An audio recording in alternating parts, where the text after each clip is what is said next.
విశాఖపట్నం, హైదరాబాద్ సిటీలో చలి తీవ్రత పెరిగింది. రాత్రిపూట ఉష్ణోగ్రతలు భారీగా తగ్గుతున్నాయి.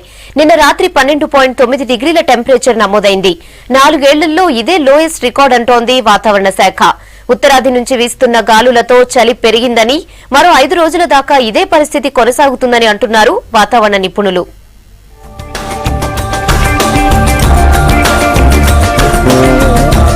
గ్రేటర్ పై చలి పంజా విసురుతోంది. ఉత్తరాది నుంచి వీస్తున్న గాలులతో ఉదయం, సాయంత్రం వేళల్లో ఉష్ణోగ్రతలు భారీగా తగ్గిపోతున్నాయి. ఆదివారం తెల్లవారుజామున కనిష్ట ఉష్ణోగ్రతలు ఏకంగా 12.9 డిగ్రీలకు పడిపోయాయి. 4 ఏళ్ల తర్వాత నవంబర్లో ఈ స్థాయి టెంపరేచర్స్ నమోదయ్యాయి. 2012 నవంబర్ 18న 12.4 డిగ్రీల ఉష్ణోగ్రతలు నమోదయ్యాయి. ఆ తర్వాత నిన్న 12.9 డిగ్రీల ఉష్ణోగ్రత రికార్డైంది. మరో 5 రోజులు సిటీలో ఇదే పరిస్థితి ఉంటుందని, వచ్చే 48 గంటల్లో టెంపరేచర్ 12 నుంచి 11 డిగ్రీలకు పడిపోయే అవకాశం ఉందంటోంది వాతావరణ శాఖ.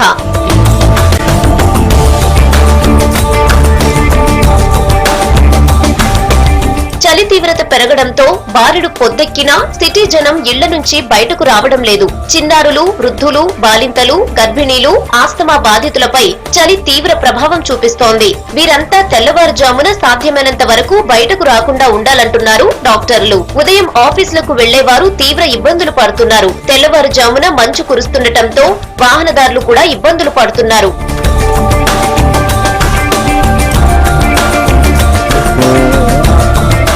వింటర్ లో చాలా జాగ్రత్తగా ఉండాలంటున్నారు డాక్టర్లు. చర్మం పగలకుండా వింటర్ క్రీమ్స్ వాడాలని సూచిస్తున్నారు. స్వెటర్లు, జర్కిన్స్, ఉన్ని దుస్తులు వేసుకుంటే చలి నుంచి కాస్త ఉపశమనం పొందొచ్చని చెప్తున్నారు. శీతాకాలం కావడంతో స్వైన్ ఫ్లూ వ్యాపించే ఛాన్స్ ఉందని హెచ్చరిస్తున్నారు. ఇప్పటికే సర్కారీ దవాఖానాల్లో 35 కేసులు నమోదవడంతో అప్రమత్తంగా ఉండాలంటున్నారు. రద్దీ ప్రాంతాల్లో తిరగకుండా ఉండడంతో పాటు మాస్కులు ధరిస్తే బెటర్ అని సూచిస్తున్నారు.